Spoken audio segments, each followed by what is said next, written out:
Good evening. I would first like to say thank you to Sophia for introducing me. You have been my closest friend over the past 4 years, and I'm so thankful that on the first day of school, you decided to sit next to Natalie and I and declare yourself as a part of our group. I would also like to say thank you to my family for shaping the person I am today, and for allowing me to grow up in an environment full of love, guidance, strength, and faith.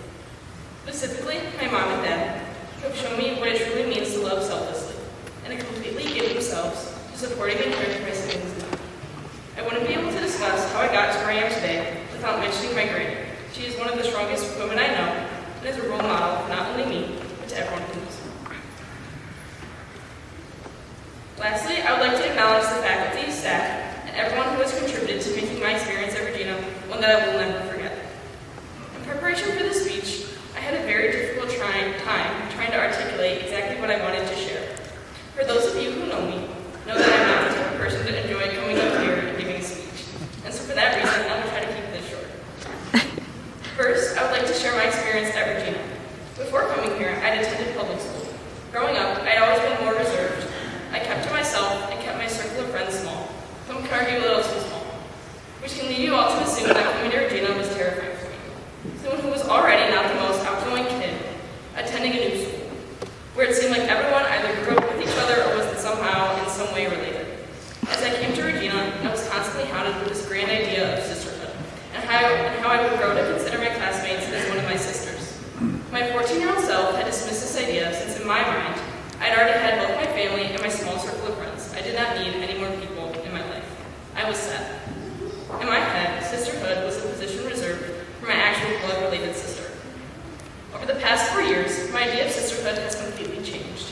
I have learned that sisterhood is not defined by blood relation, but is defined by the way we treat others. In my experience, I have found that a sister is someone who shares a smile with you in the hallway, someone who prays for you during religion, someone who carries your books for you when you can't, someone who makes and shares Quizlets to everyone without them even asking, someone who is vulnerable and open enough to share their testimony with you, someone who spends hours setting up and taking down the homecoming decorations, someone who waits for the student council friends to finish taking up the decorations, even when they want to leave so badly, someone who teaches everyone how to cook dance all night long because we all forgot, someone who attends every play, someone who paints their face silver for the student section, someone who convinces you to do your math homework, someone who buys lunch for you when you're negative, someone who teaches everyone physics before we take the test, and lastly, someone who shares their love and personality with you every single day. Despite the shy, virtual me who thought high school was just something to check off a list, the girl who completely dismissed the idea of sisterhood, and the girl who never thought she'd be able to give this speech, I can say now that she was completely mistaken. After my 4 years at Regina, I can confidently say that although I may have entered my group of 3-ish friends, I'm leaving with 64. For that, I'd like to extend my final thank you to the class of 2025 for showing that to me. I can only hope that the same sense of sisterhood that I have found is something that you will all also be able to cherish and use to guide the next chapters of your lives. I would not only like to thank the class of 2025, but also wish you all the best of luck on everything you will do in the future.